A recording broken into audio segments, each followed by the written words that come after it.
Maybe a trip to Europe. Maybe she'd invest it. One thing she knew for certain, she never had to work again. Mary comforted her cousin. Jen, here's what I don't get. I know Chase. Jack used to work for the company. He always used to say that the company's boss was from a super wealthy family. Do you think maybe Chase is just buying the cars on his behalf? Of course, thought Jenny. Why didn't I think of that? So, Mary continued, I was just thinking, if Chase is really that rich, why did he just ask Jack for some money? I mean, he hasn't even paid him back yet. That loser probably just uses his boss's money to impress people. It's not even his. That must be it, thought Jenny. Said Mary, making us look like villains. The more Mary and Jenny thought about it, the more sure they were of their understanding of the situation. They were proud of themselves for figuring it out. Jenny in particular cleaves to the idea that Chase remained a good-for-nothing liar. You're good, Chase Rothman, she said to herself. But I'm better. With that, Jenny pulled out her cell phone and placed a call to her boyfriend. Sometime later, Chase and his colleagues were happily sitting down to enjoy a celebratory dinner at City Grill. The restaurant was one of the top dining establishments in all of Lauderville. Celebrities, politicians, and other A-listers made it a point of visiting whenever they were in town. Only the most prestigious of companies would host their business meetings here. Others couldn't afford it. The Blitztech employees were thrilled to be dining at the notorious establishment and had made bets with each other as to what prompted the occasion. One of the employees picked up a glass of wine and made a toast to Chase. Mr. Rothman, thank you for your invitation to lunch. We're honored to be here with you. Nods of approval and a few whoops of joy passed around the dining room. Chase, too, was in a good mood now that the situation with the cars was behind him. He picked up his glass and said, I want to thank each and every one of you for joining me today. I also want you to know that I've been thinking rather highly of all of you. And I promise that if you continue to do your jobs well, as you have been, I will treat you fairly.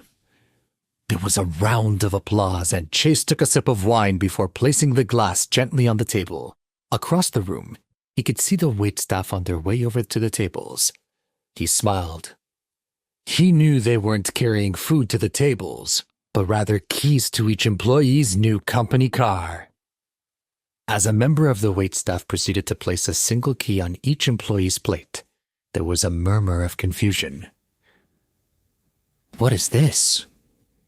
Are these car keys? They have the Mercedes-Benz logo.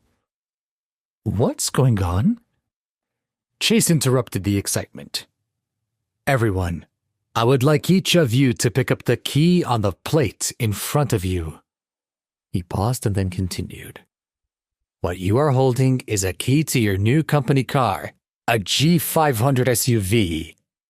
A gift from me to you. At this announcement, the entire room exploded into an uproar as everyone started discussing the generous gift amongst themselves. What? A G500 SUV? Really? It's a company car? This car is close to $200,000. This must have cost a fortune. It felt like a dream. Some employees even questioned whether Chase was pulling their leg. Mr. Rothman, this is a joke, right? These must be fake keys. Today's not April Fool's Day. Chase faced the crowd.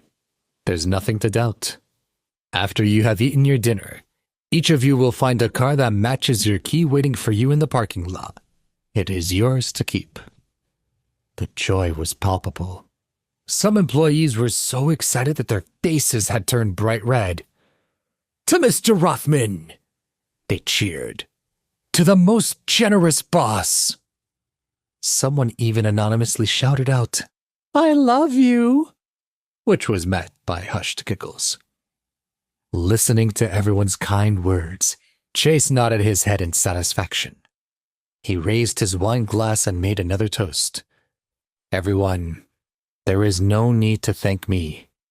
It is my pleasure to give each of you what you deserve for your hard work at Blitz Tech.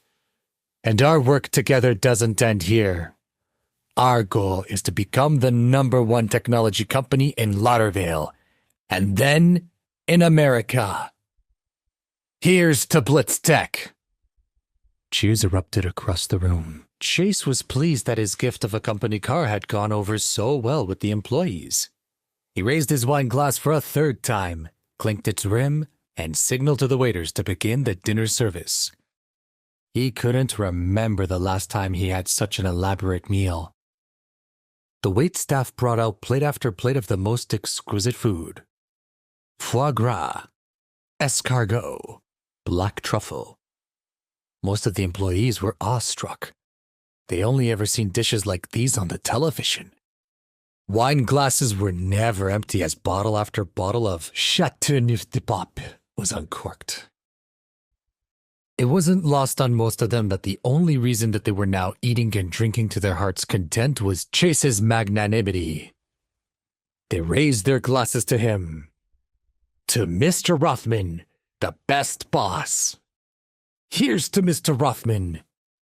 Someone joked, I'll name my first child after you, Mr. Rothman. Not wanting to interrupt the meal, Chase sat quietly and took in the scene.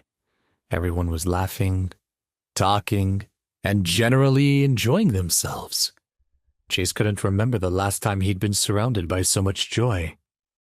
A few employees wandered up to his table to thank him personally, but for the most part, he was content to take it all in from afar. As the sound of clinking plates being carried back to the kitchen filled the room, Chase was suddenly overcome with sadness. He wasn't ready for the night to end. He had spent so much time today interacting with people who thought he was a loser, a good-for-nothing, that had to be surrounded by so much positivity felt like a slave for his soul. He arranged for the bill of $25,000 to be paid in full and stood for a final announcement. Everyone, why don't we continue this evening at the Sunset Room? Drinks are on me. Everyone cheered. The Sunset Room was the most exclusive nightclub in Lauderdale. In fact, the club was so elite that not a single of Blitz Tech's employees have ever been inside. Even if they could have gotten in, none could have afforded to pay the standard $20 charge for a domestic beer. Please subscribe to the Pocket FM YouTube channel and press the bell icon for instant notification. Check out our channel for more such exciting shows.